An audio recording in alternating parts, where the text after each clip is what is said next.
इस कहानी के सूत्रधार है गौतम बुद्ध। गौतम बुद्ध का जन्म 567 ईसा पूर्व के आसपास हिमालय की गोद में बसे नेपाल के लुम्बिनी नामक स्थान पर हुआ था। उनके पिता का नाम शुद्धोधन था, जो शाक्य वंश के मुखिया थे। पर पाली में लिखे गए अर्ली टेक्स्ट के अनुसार शुद्धोधन एक राजा थे। उनकी माँ का नाम महामाया था, जो कि कोलीय राजवंश की रानी थी। महामाया का विवाह राजा शुद्धोधन के साथ हुआ था। बुद्ध के जन्म से अनेकों कहानियां जुड़ी हुई हैं, जिन कहानियों को जातक कथा के नाम से जाना जाता है। बुद्धिज्म के अनुसार बुद्ध के जीवन से जुड़ी सभी जातक कथाओं का उद्देश्य समाज को नैतिकता की सीख देना है। जातक कथाओं के अनुसार भगवान के अनेक अवतारों में से एक अवतार भगवान गौतम बुद्ध भी थे।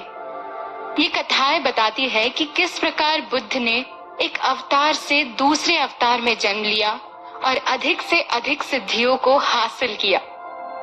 थेरवाद बुद्धिज्म में प्रसिद्ध ये कहानियां बुद्ध के पूर्व जन्म की है और पाली बौद्ध सिद्धांत में शामिल है।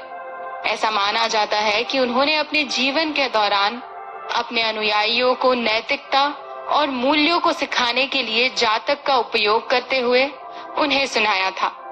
ऐसी 547 कहानियां हैं, लेकिन बाद में उत्तरी थाईलैंड और लाओस के क्षेत्र में और अधिक बनाई गई और उन्हें पन्नासा जातक के नाम से जाना जाता है। इतिहासकारों के अनुसार इन जातक कथाओं के स्पष्ट प्रमाण नहीं मिलते हैं। एक जातक कथा के अनुसार उनके जन्म से पहले उनकी मां ने एक सपना देखा था। एक सुंदर सफेद हाथी ने रानी को कमल का फूल अर्पित किया और फिर उसके शरीर में प्रवेश किया।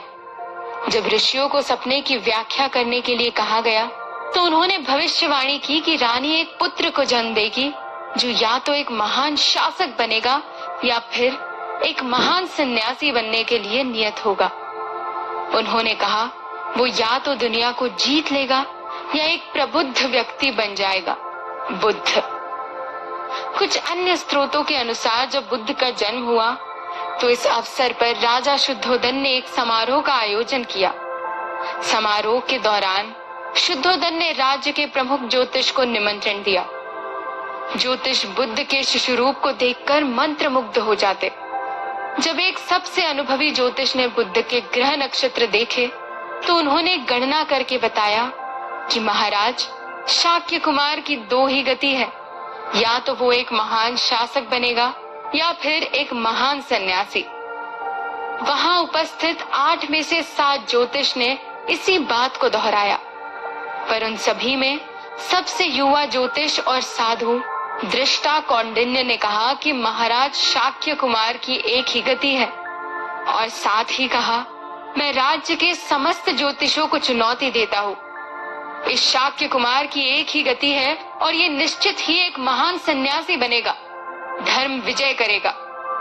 नामकरण समारोह में शिशु का नाम सिद्धार्थ दिया गया, जिसका अर्थ है वो जो सिद्धि प्राप्ति के लिए जन्मा हो। ऐसा जानकर राजा शुद्धोधन बहुत डर गए। उनका राजकुमार भला क्यों बनेगा एक सन्यासी?